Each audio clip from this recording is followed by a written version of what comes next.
Welcome to Nai Radio and Television stations. Here come to the news today. React on condition to have a vaccine in the country as soon as possible is the main point of the speech of Prime Minister Phạm Minh Chính in the complicated situation of the current COVID-19 pandemic. It's very important. According to the Prime Minister Phạm Minh Chính, in the implementation of the vaccine strategy, there are three contents: import vaccine, research, technology transfer, and domestic production of vaccines, organize free vaccine for the whole population. All three contents are strongly directed and organized by the government, ministry, branches, and localities. For domestic vaccine production, the government has directed and led early and often, continuously and closely. In the context of urgent pandemic prevention and control, ministry, branches, and units are required to urgently implement the instruction to have the vaccine in the country as quick as possible. Biên Hòa City yesterday took out sample for the large-scale screening test at dangerous spots in the area to soon remove F0 from the community. A total of about 120 volunteer medical staff and military forces participated in the large-scale screening test in Biên Hòa City this time, in which there are more than 50 volunteers who are students and teachers of Đồng Nai Medical College. Many students and teachers have participated in sampling and tracing at dangerous spots in the province. According to the plan, the Medical Center of Biên Hòa City will organize a large-scale screening test in Phước Tân and Hòa Bình where symptomatic cases will be tested immediately. The number of samples will be transferred to the provincial DCD for testing of PCR samples.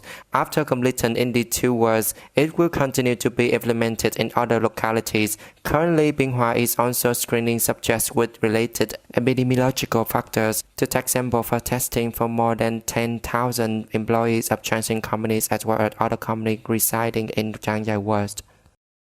Regarding the proposal of the Department of Industry and Trade to allow to re-operation of the traditional markets in Đồng Nai province from noon today, the Provincial Beautiful Committee asked the People Committee of the district, city, and related department and units to study and implement the pandemic prevention and control at the markets.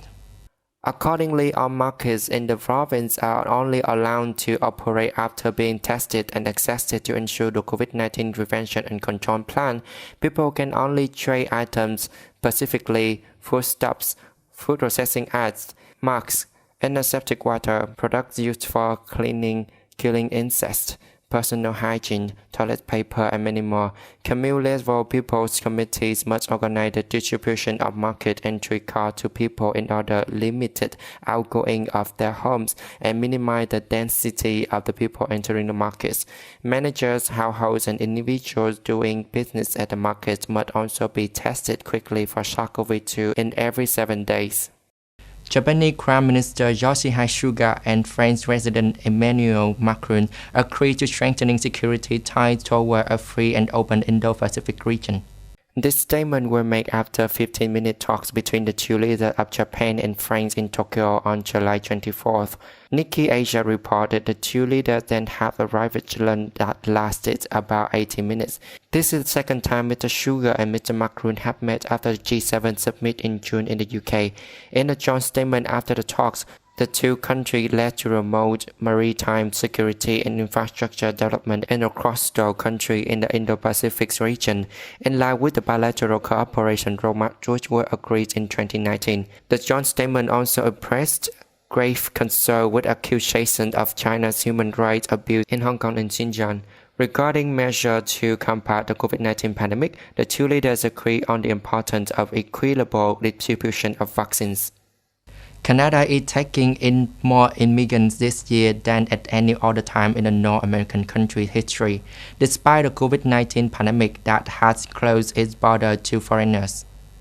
Prime Minister Justin Trudeau's Liberal government hopes to achieve this goal in the large part by converting illegal foreign students, temporary foreign workers, and asylum seekers to be resident populations.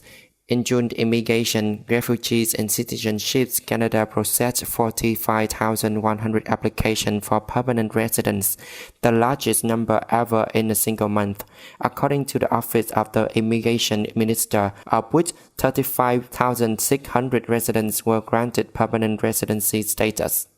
That's all on the news today. Thanks for watching us. Have a good time. Goodbye.